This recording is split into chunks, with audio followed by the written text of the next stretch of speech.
इचलकरंजी येथील मुलींच्या हॉस्टेलला निर्भया पथकाची भेट.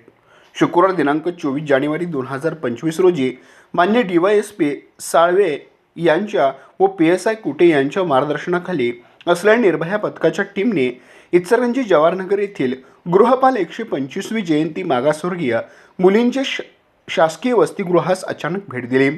या भेटीचे नेमके कारण वरिष्ठांच्या आदेशानुसार इचलकरंजी येथील असणाऱ्या मुलींच्या वसतिगृहास अचानक भेट देऊन तिथल्या सर्वच मुलींना हॉलमध्ये बोलावून घेतले.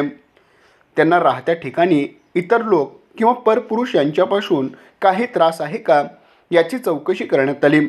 भेटीदरम्यान प्रत्येक मुलीस ठाणे अंमलदार संजय पुजारी यांनी त्यांना काही त्रास असल्यास निसंकोच सांगण्यास सांगितले किंवा इथून बाहेर पडल्यानंतर तुम्ही कॉलेजला जातेवेळी कोणी अनोळखी व्यक्ती किंवा कॉलेजमधील मुलगा किंवा परिसरातील इतर कोणी त्रास देते का याची विचारणा करण्यात आली.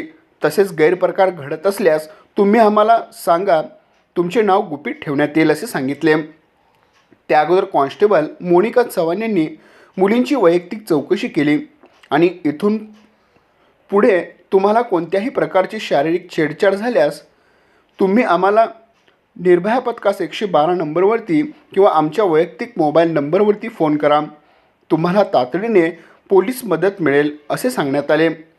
याही वसतिगृहातील वरिष्ठ लिपिक Sushma Taral madam, security guard Mamta Shinde, computer operator Pratiksha Shinde व इतर स्वयंपाक स्टाफ हजर होता. निर्भया पथकाच्या वतीने आम्ही बरोबरच वसतिगृहास भेट देणार असल्याचे सांगितले. काही मुलींनी आपले विचार मते व्यक्त केली. उपस्थित पालक भारत जमने यांनी मनोगत व्यक्त केले, तर विद्यार्थिनी मुर्नया देंगावकर यांनी आभार मानले. आमच्या प्रतिनिधीसह पाहत रहा N51 न्यूज.